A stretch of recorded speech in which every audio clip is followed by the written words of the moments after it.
Chicken ফ্রাইটা করব। তো chicken ফ্রাইয়ের উপরে কোটিংটা কিভাবে করব সেটাই রেডি করে নিচ্ছি।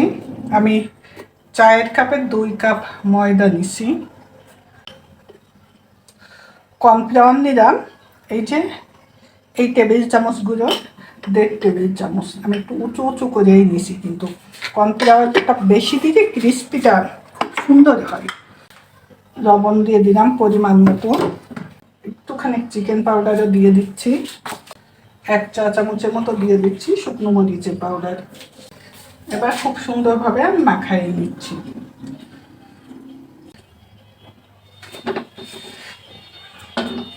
এবার এই যে আগে থেকে যে চিকেনটা আমি ম্যারিনেট করে নিয়েছিলাম, চিকেনটা আবার একটু ভালোভাবে মাখাইয়ে নিচ্ছি, যাতে উপরটা যে ড্রাই হয়ে গেছিল সেটার যাতে ভিজা ভাবটা আবার আসে।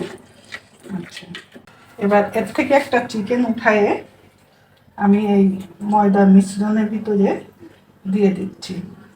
3টা 4টা দিলাম, দিয়ে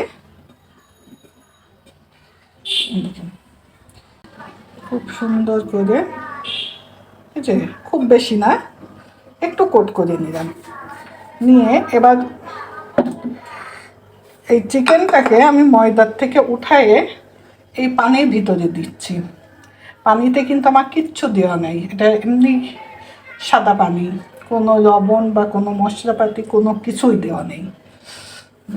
এবার এইটাকে আমি ভিজাই রাখবো কত সময়।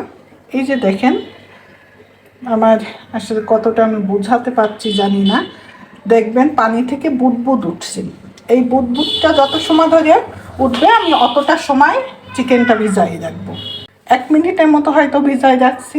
এবার এই চিকেনটা আমি এই যে এইভাবে উঠাইয়ে নিচ্ছি, কোনো ঝাড়া দেব না। এই পানি শুদ্ধ হয়ে আমি আবার ময়দার ভিতর দিয়ে দিচ্ছি।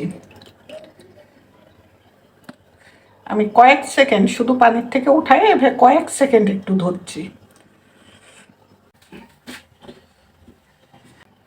হাতের মধ্যে নিয়ে এইভাবে আলতো করে মাখাতে হবে। যত মাখানোটা সুন্দর হবে কোটিংটাও তত সুন্দর হবে। এই যে দেখেন কত সুন্দর হয়েছে,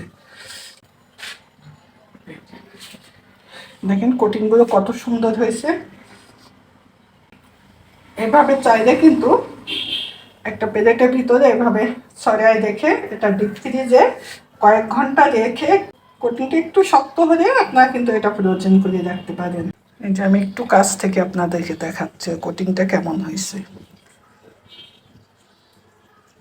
খুব সুন্দর হয়েছে। কিন্তু চিকেন ফ্রাইটা ভাজার জন্য আমি পর্যাপ্ত পরিমাণ তেল নিছি, এটা গরম হওয়ার জন্য আমি অপেক্ষা করছি। আর তেলটাও কিন্তু খুব গরম হতে হবে, হালকা গরম হবে না।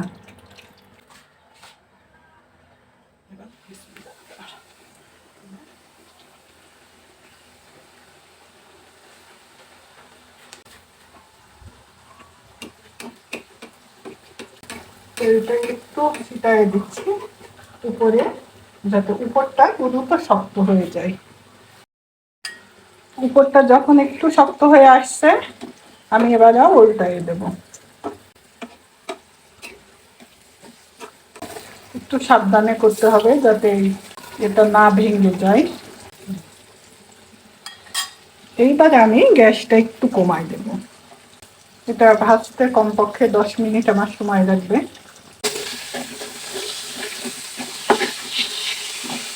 আমাদের চিকেন ফ্রাইটা কিন্তু প্রায় ভাজা শেষ।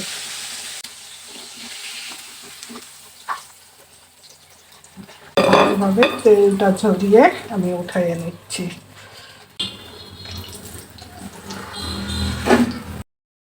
এই যে আমার চিকেন ফ্রাই আর ফ্রাইড রাইস রেডি।